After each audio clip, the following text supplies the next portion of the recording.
So when teaching another professional such as nursing or a family member how to do passive range of motion of the upper extremity, you first want to make sure that you've got yourself positioned and you teach them to position themselves to protect your back and to protect your shoulders. So I've raised the bed up and I dropped the bed rail down. So now I've got a lot of room to move and I can access her arm a little bit more freely. The other thing is, because the shoulder complex is so complicated, you want to make sure that you've got the shoulder and the scapula positioned so that you're not unintentionally impinging any of nerves or causing further damage.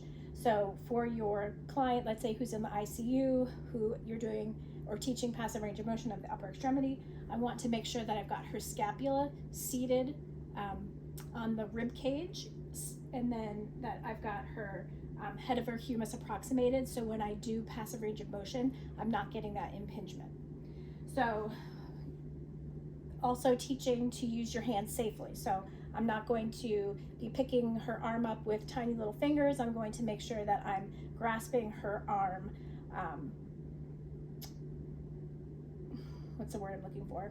I want to make sure that I'm grasping her arm to protect my thumbs, and I'm not just like dangling her arm, which could also cause her further damage.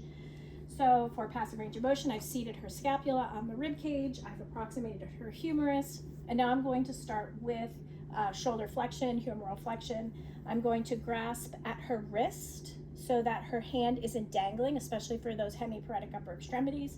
I'm going to support that hand and her wrist, and I'm going to support at her elbow.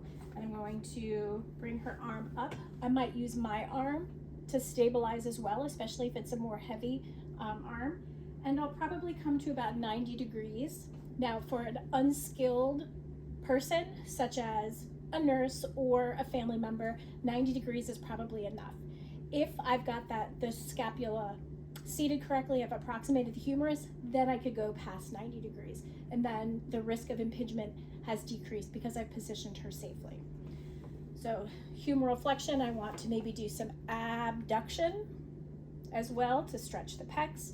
I'm going to teach the clinician or the family member to go slow because I don't want to unintentionally elicit any sort of reflexes.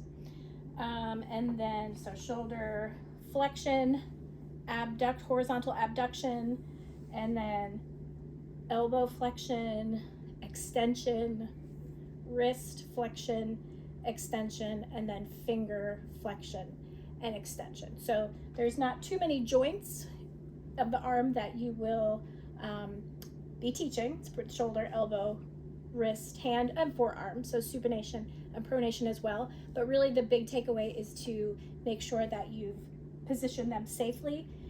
The person has positioned them safely, you've positioned the upper extremity safely so that you're not preventing or causing any more injury. So I hope that helps, and you'll be able to teach nursing when you see them on Friday.